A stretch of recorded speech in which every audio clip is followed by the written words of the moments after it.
Hi guys, is it working now? I tried to make a video before when we first got here, but there was no sound, so let me know if you can hear it. So I'm here at the lake, and we just went swimming. Well, I went swimming, Stella got a bath. And thankfully when we arrived, we've been here, I guess about, an hour and a half. The waves, the water was super still, and now they're really choppy, so we had perfect timing. And look, she's looking cleaner. You're looking much cleaner, kid. Yeah. Pretty girl. Great. Awesome. I'm so glad that you can hear me. You know, I wanted to, when I first got here, I wanted to try to make a video to show the process of like bathing her, but it wasn't working, so I think it was just like, no, just focus on doing the thing without trying to like record it and show it, you know. Just do the thing. Swim to the volcano, go. Doug. Yeah, no. Besides, it's time to go back. It's time to go back and get and have some lunch. You know what's funny is, like, I literally started standing up. I grabbed my bag, I stood up, and I went, whoop, and I came right back down. And I was like, okay, I guess I'm supposed to make a video before I leave here. All right. So today I got this little thing on my neck. I don't know if this is from getting up so close to Stella and loving on her and her bugs getting on me, but you know, I was thinking about that. I was thinking about this. It's like, you know, it's a fine line. There's a very fine line when it comes to helping others. In a lot of ways, like, I'm willing to take on things. I'm willing to, like, get a skin rash if that means coming close to this animal. But I think this is one of the fine lines when it comes to helping others, knowing when we're putting ourselves at risk, knowing when we're actually taking on too much, like knowing when we could be actually hurting ourselves in the process of trying to help somebody else. Hi, Jasmine.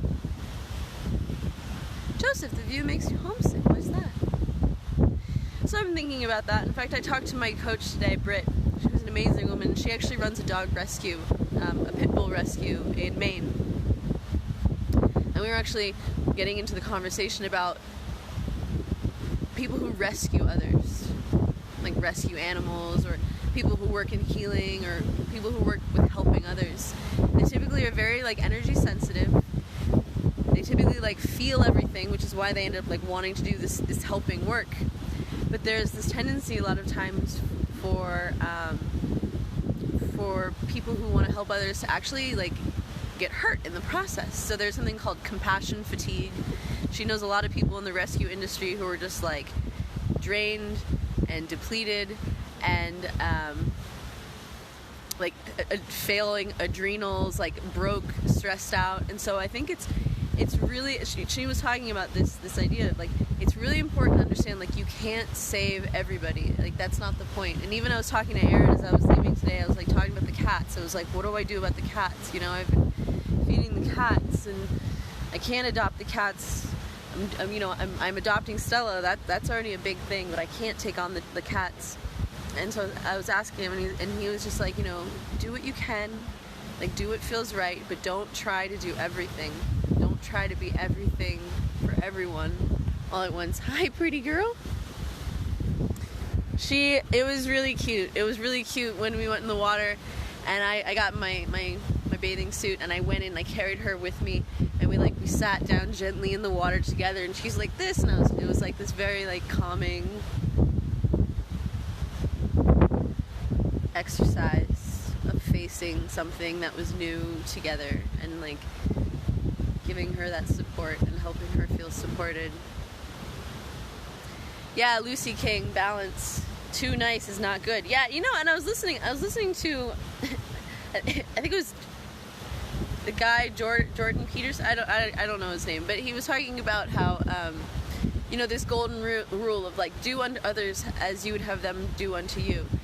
And this idea that, like, maybe the point is not just to be too nice, not just to be nice to everybody, because imagine you have a child. Do you want everyone just to be nice to your child all the time? Granted, we want people to be nice to our children, but like, maybe what is best for the child is like have strong boundaries, and like don't let the kid get away with shit, and don't let them like stay up late eating, you know, like having boundaries, right? And so it's not just a matter of like just be nice to everyone. It's a matter of being strong, protecting yourself, not letting other people walk over you, not giving too much to the point of like depletion. Does it look like poison oak? Yeah, I don't know what it is. You know, we'll see. So yeah, I've been thinking about that.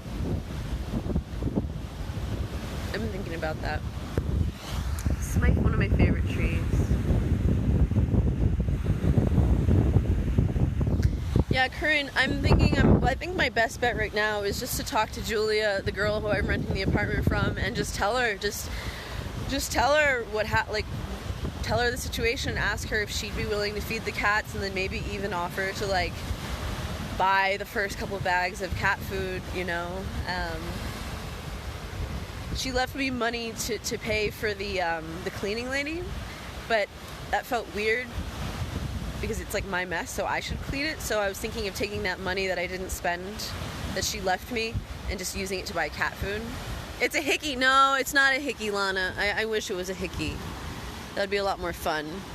But who said that? Who said save me? No, here's the thing. You can't.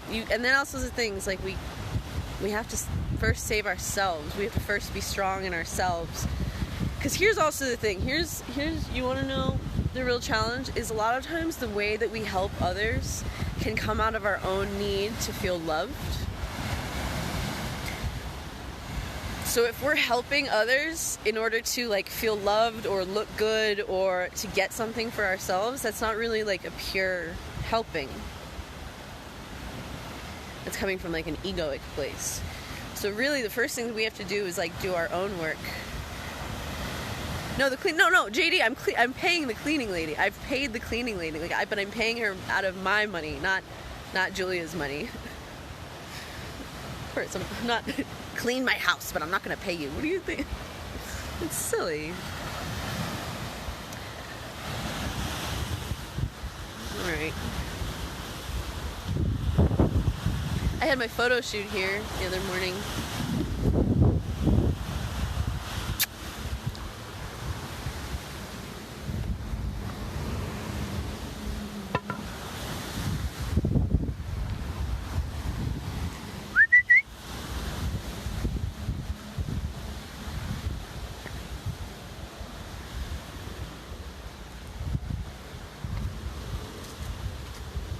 Where is that little lady?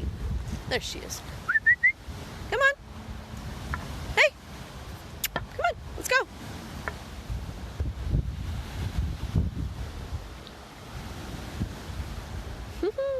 Aaron was surprised at how small she is. He thought she was going to be bigger. He said she had a very, very tiny head. A very tiny head. You do have a tiny head.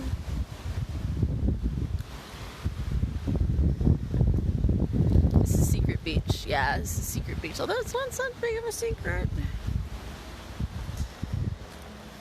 Yeah, the cleaning lady is Benita. She's a young woman, a neighbor, and Julia left me money to give her because Julia wants to, it's important that she has a good relationship with the neighbors, and to give the neighbor girl some work is really, really a good move.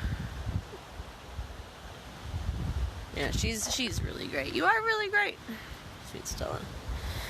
All right, come on, let's go. Hey, St. how you doing?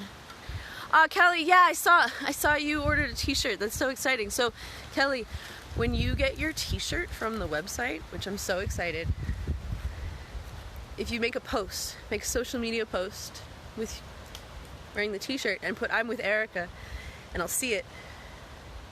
And if you're okay, I can repost it. I think it would be really great to see like the community showing up with or without the t-shirts. Wait, I don't mean without a t-shirt. I mean my t-shirts. And if you use that hashtag, I will share your beauty with the world. And if you want to have any I don't know. You know, this hashtag, it's new, and I'm feeling really curious about like how we can use it as a community. Yeah.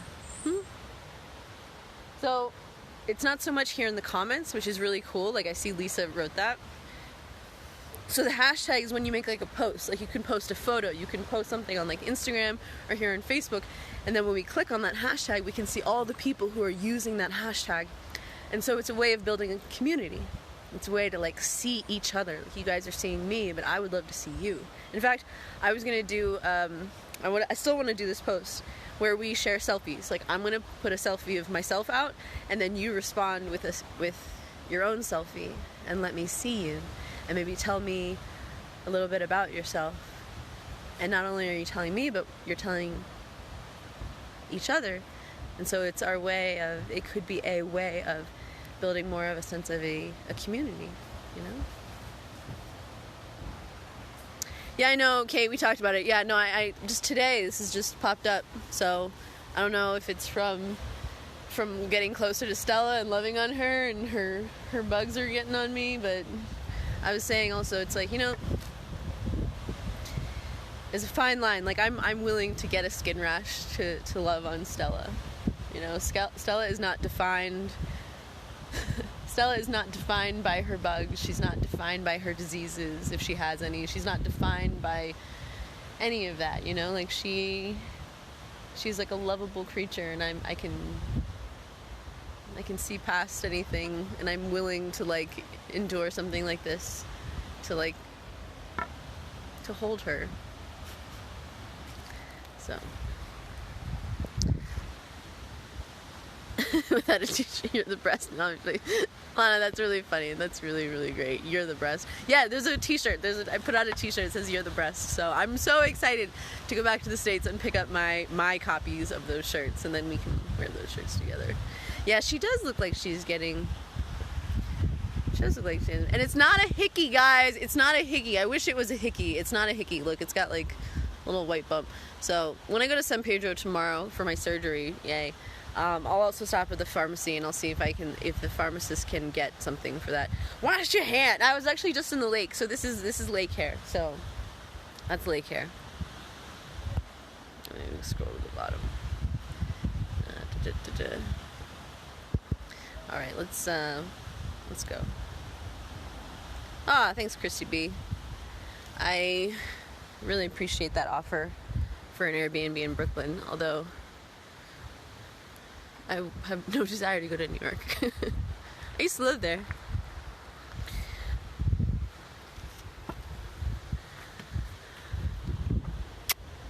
Come on, girl. Might be ant bites. Although I don't know. So we went and toured the land today where the dog sanctuary is going to be. And then afterwards, Aaron and I walked down.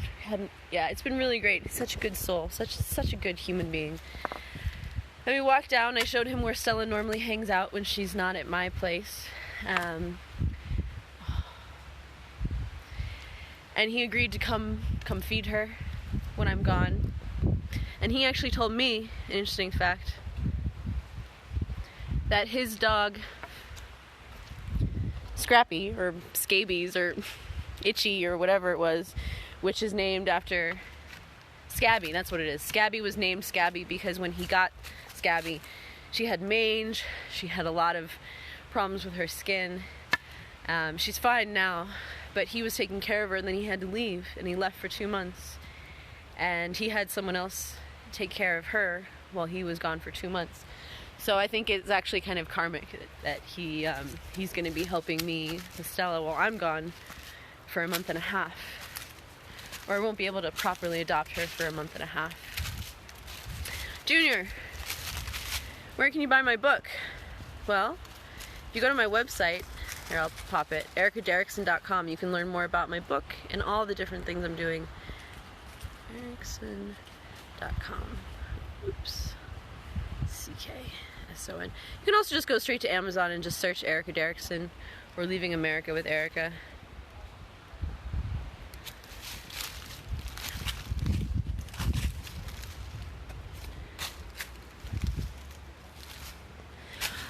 put my head under the water in the lake.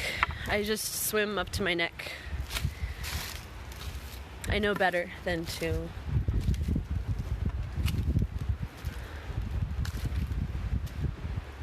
Yeah, Emily, so you want to know the interesting thing is the reason why, I would say the big opening for why I became seriously willing to adopt Stella is that Maria told me that she actually, for the first time in my life, someone actually encouraged me to get a dog, because I've mentioned there have been robberies. A bunch of kids are going around robbing people. And so Maria was encouraging me to consider getting a guard dog, because a dog is the best security system.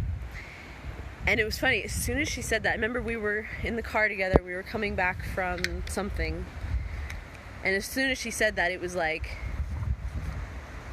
I don't think anyone's ever encouraged me to get a dog. It's not like my parents were ever like, you know what, you should get a dog. Like, I don't think anyone's ever encouraged me to get a dog. So it was kind of like the permission that I had been waiting for in a way all my life. Oh, Trisha, happy birthday next week.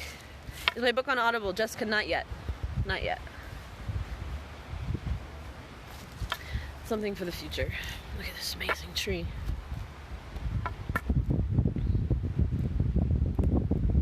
Yeah, thieves hate dogs.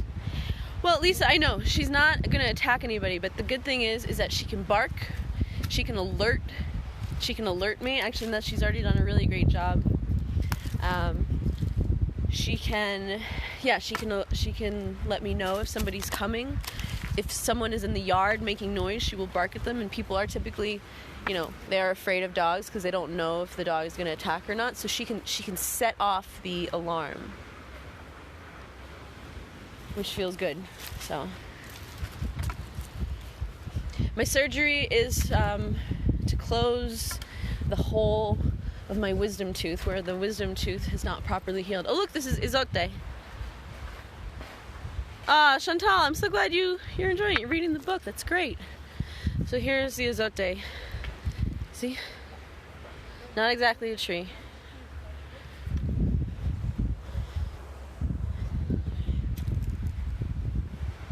Did I step in poop? Kind of smells like shit. No, it's not me. Is it you? Alright, let's go. Yeah, first line of defense.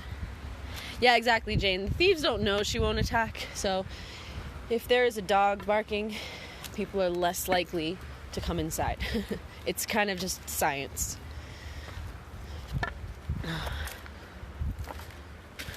Look at this little house. Nobody lives here anymore.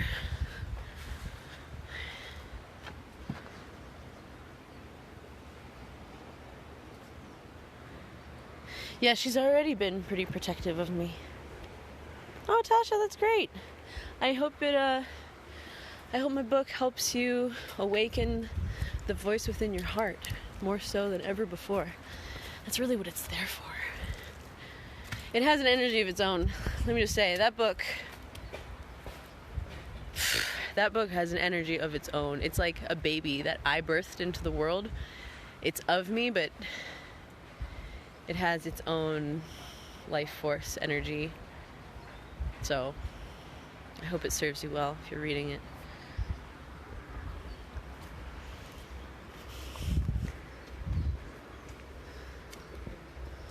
Okay, here we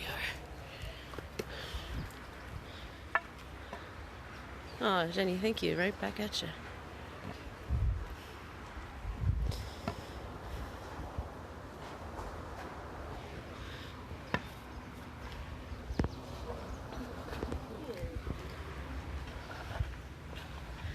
Oh, Tina, yeah, you got me live. Yeah, I'm in the spot that is